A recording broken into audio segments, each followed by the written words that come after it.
मेरे बच्चों, तुम सबका भी बुढ़ापा ज़रूर आएगा। पापा, गल्ले की चाबी मुझे दे दीजिए।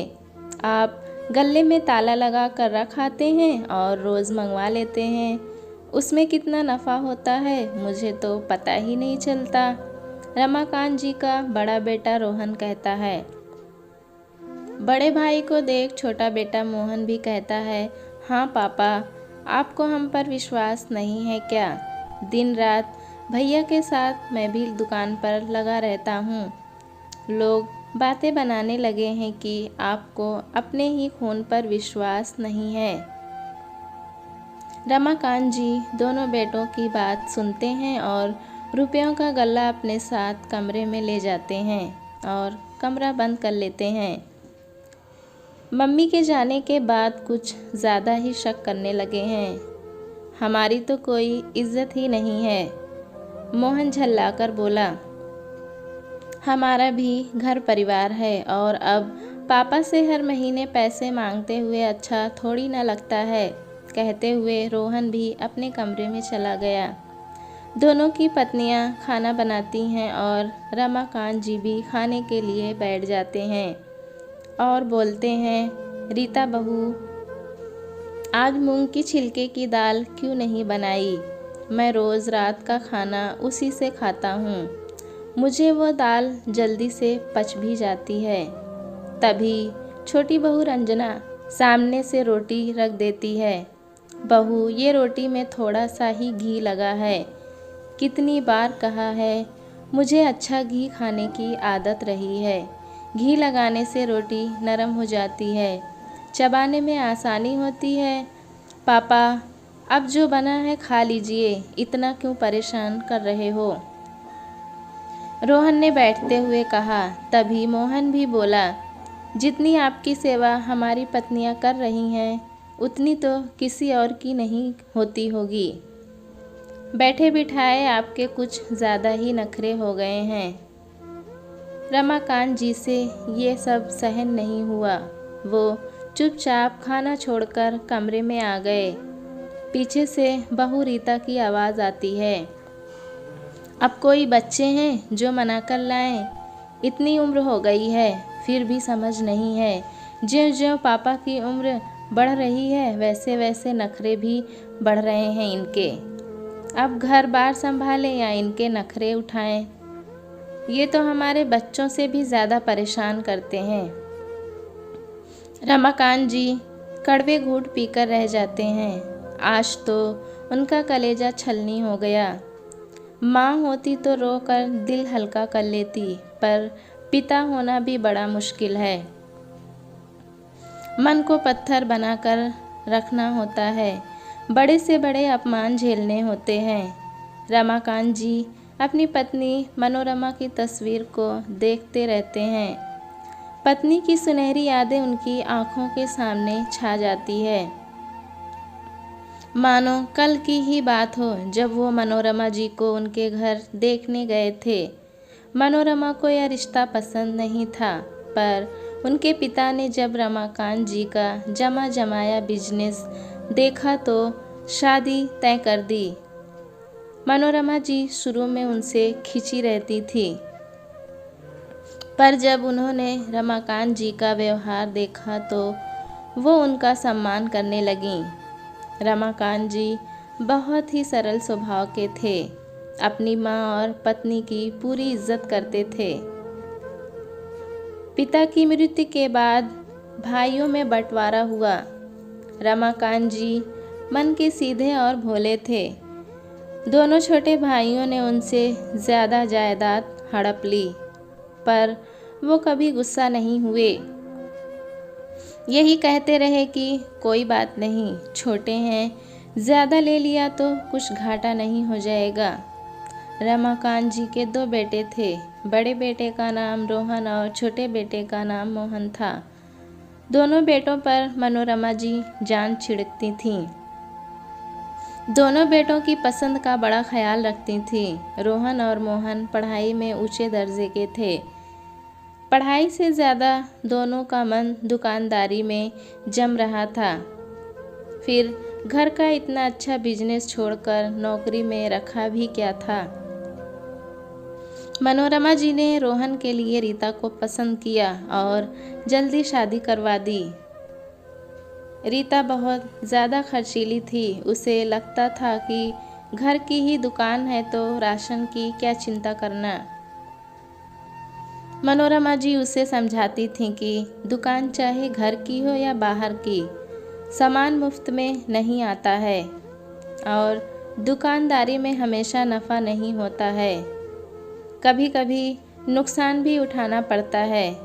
पर रीता को यह बात समझ ही नहीं आती थी। रोहन के बाद मोहन की शादी की, पर रंजना भी बड़ी मुँहफट थी। वो छोटे और बड़ों का ज़रा भी लिहाज नहीं करती थी, तो मनोरमा जी उसके आगे कम ही बोलती थीं। समय के साथ दोनों बेटे बहुओं के गुलाम बनते चले गए और एक ही छत के नीचे रहने के बावजूद अपने माता पिता से दूर होते चले गए। समय के साथ दोनों की उम्र भी बढ़ने लगी। अब शरीर थकने लगा था और बेटे दुकान संभालने लगे थे। रमाकांत जी दुकान सुबह और शाम ही जाते थे। अभी भी दुकान का लेन देन, नफ़ा और नुकसान सब वही संभालते थे। सुबह वो नौकर के साथ जाकर गल्ला रखाते थे और रात को गल्ला उठवा लाते थे। दोनों बेटे बहू इसी बात से नाराज़ रहते थे। मनोरमा जी अपने पति का सीधा स्वभाव जानती थी। ये सब मनोरमा जी ने ही अपने पति को सिखाया था। मनोरमा जी नहीं चाहती थी कि उनके जाने के बाद उनके पति को बेटे घर से बेघर कर दें और उन्हें अपमानित करें। कैंसर के अंतिम समय में भी उन्होंने जाते जाते पति से वचन लिया कि वो बेटे और बहू के आगे कमज़ोर नहीं पड़ेंगे। जायदाद और दुकान जीते जी उन्हें नहीं देंगे और सदा के लिए दुनिया से चली गईं। मनोरमा, तुम क्यों चली गई? वो अपनी पत्नी की फ़ोटो निहारते निहारते सो गए। अगली सुबह वो जब उठे तो देखे घर में हल्ला मच रहा था। दोनों बहुएं अपना सामान लेकर खड़ी थीं और बेटे उन्हें मना रहे थे। रीता, तू चली गई तो ये घर और बच्चे कौन संभालेगा? मैं अकेला नहीं रह पाऊंगा, रोहन कह रहा था। रंजना, तेरे जाने के बाद मेरा क्या होगा? खाना कौन बनाएगा? तुम अपने पापा को कह दो कि हम पर हुक्म नहीं चलाएं। ये हमें ऐसे ही परेशान करेंगे, रोज़ खाने में नखरे करेंगे तो हम दोनों यहाँ नहीं रहेंगी। रीता ने कहा, पापा अब आपकी उम्र हो गई है, आप ये घर छोड़कर गांव वाले पुश्तैनी मकान में रहने को चले जाएं। बड़े बुजुर्गों का काम है वो घर में शांति और सुख बनाए रखें। रोहन ने बेशर्मी से कहा, हाँ पापा, आप गांव क्यों नहीं चले जाते? माना वो घर खंडर हो गया है, पर आपको अब क्या करना है और कितना जीना है? जीवन का अंतिम समय आप वहाँ जाकर भगवान का नाम लेकर गुजारें और हमें चैन से जीने दें। मोहन ने भी चिढ़कर कहा। तभी रीता बोली, ये घर से क्यों जाएंगे? इन्होंने तो हमें परेशान करने की ठान रखी है। मम्मी जी के साथ ये भी चले जाते ताकि घर में शांति तो बनी रहती। ये सुनते ही रमाकांत जी अंदर तक हिल गए, पर उन्होंने धैर्य बनाए रखा। बेटा रोहन, मैं इस उम्र में कहाँ धक्के खाऊंगा? वो घर जो खंडर हो गया है अब रहने लायक नहीं रहा है। बूढ़ी आंखों में कमज़ोरी आ गई है और अब तो हाथ पैर भी कांपते हैं। अब जाने कब ईश्वर का बुलावा आ जाए। तुम दोनों और तुम्हारी पत्नियां मुझसे परेशान हो गई हैं। अब हमारा साथ रहना मुश्किल है। बड़े बुजुर्गों का फ़र्ज़ है कि घर में शांति बनाए रखें, पर क्या छोटों का फ़र्ज़ नहीं है कि वो बुजुर्गों का ध्यान रखें? उनकी देखभाल करें। रीता और रंजना, मैं तुम दोनों से पूछता हूँ, तुम अपने बच्चों और पति की पसंद का ख्याल रखती हो, उनकी पसंद का खाना बनाती हो, तो क्या बूढ़े ससुर को 2 समय का खाना नहीं दे सकती हो? तुम्हें तकलीफ़ होती है तो मैंने भी एक निर्णय लिया है। अब हम अलग हो जाते हैं। ये घर और दुकान मेरी है। तुम सब अपने बच्चों और पत्नियों को लेकर गांव वाले खंडर में चले जाओ। गरम खून है, कुछ न कुछ जुगाड़ करके कमा ही लोगे ताकि तुम सब शांति से जी सको और मैं भी शांति से जी सकूं। अब रोज़ रोज़ के ताने बर्दाश्त नहीं होते हैं। जिसके घर की छत के नीचे तुम सबको आसरा मिला है, तुम उसी जन्मदाता का अपमान करते हो। जिस दुकान का तुम खाते हो वो दुकान मेरी मेहनत का नतीजा है और उसी दुकान के मालिक को 2 मुट्ठी दाल नहीं मिलती है। तुम दोनों से अच्छा है मैं दुकान पर 2 नौकर रख लूँगा और बैठे बैठे खा लूँगा। रमाकांत जी की बातें सुनकर चारों हक्के बक्के रह गए।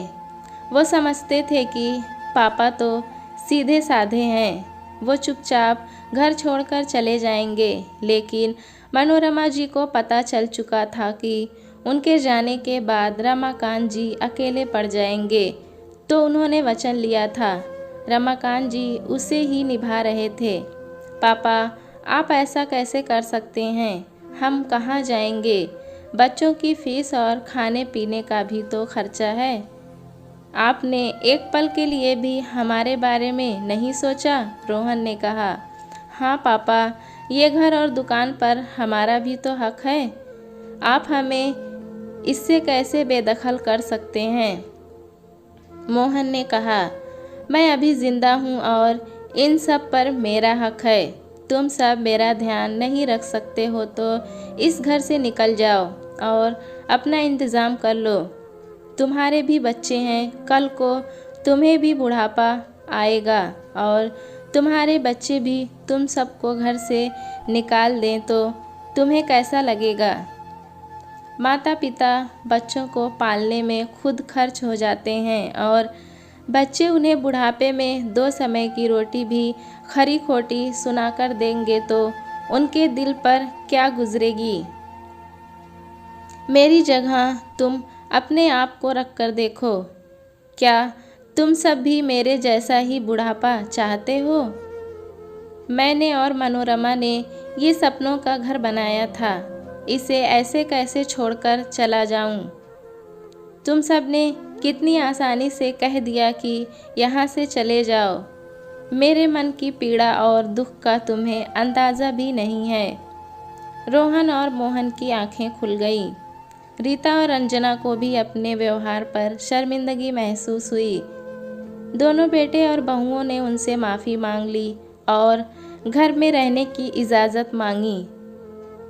रमाकांत जी मन के सीधे थे, उन्होंने माफ़ कर दिया और ये भी शैतानी दी कि अगर दोनों बेटे बहुएं मिलकर उनका ख्याल नहीं रख सकते हैं तो घर छोड़कर कभी भी जा सकते हैं। बच्चों को अपनी गलती समझ में आ गई थी। अब वो सब मिलकर रमाकांत जी का अच्छे से ध्यान रखने लगे थे। दोस्तों, कहानी कैसी लगी हमें कमेंट में ज़रूर बताएं। चैनल पे नए हैं तो एक लाइक और सब्सक्राइब करना ना भूलें।